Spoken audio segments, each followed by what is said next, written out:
A university professor starts with his class by booking out in his back pocket a £20 note. And in this lecture, who lived about 20 hundreds of people, he asked, how many of you would like this note? Naturally, all 200 hands went up. He said, interesting. He then said, before Ali you have it, let me ask you this question. He took the note and folded it in half twice, and then he said, how many of you would like this note? Still, all 200 hands went up. He then said, let me try something else. He took the note and he crumbled it. And then he said, how many of you would like this note now? Still, all 200 hands went up.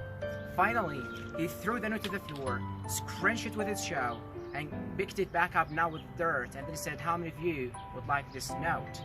All 200 hands went up. He then said, today you've learned an important lesson. No matter how many times I crumble that note, no much I scrunch it up, no many times it was turned on, you still want it because it was still worth 20 pounds. At the same time, that 20-pound note holds its value, so do you. No matter how many times life will tread on you, life will scratch you, life will squeeze you, you will always keep your value, that spark within us, all of this bliss, knowledge, and eternity that exists. That spark will never be taken away. Our values, it's not created by the price of our clothes or our bank balance or the job title that we have. See, we should be building lives and not just building our CVs. You know, therefore a failure is just a sign that we need to widen our scope. We need to be ready and building ourselves up at the next level.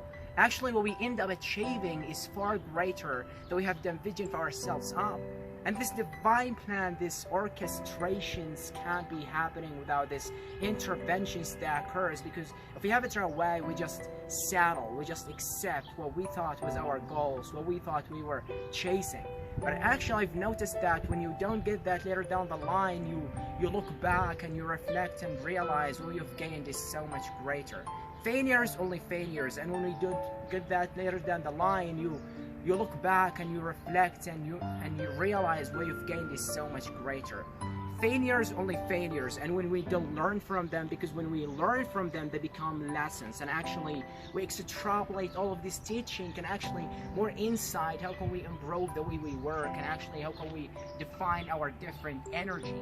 You know, the challenge we have is that we only talk about people's failures when they succeed, and that's why we become this taboo. We feel like their failures are never gonna happen. We need to share these stories earlier. We need to bring out these stories and experiences on the journey so that people who on the journey can follow these footsteps.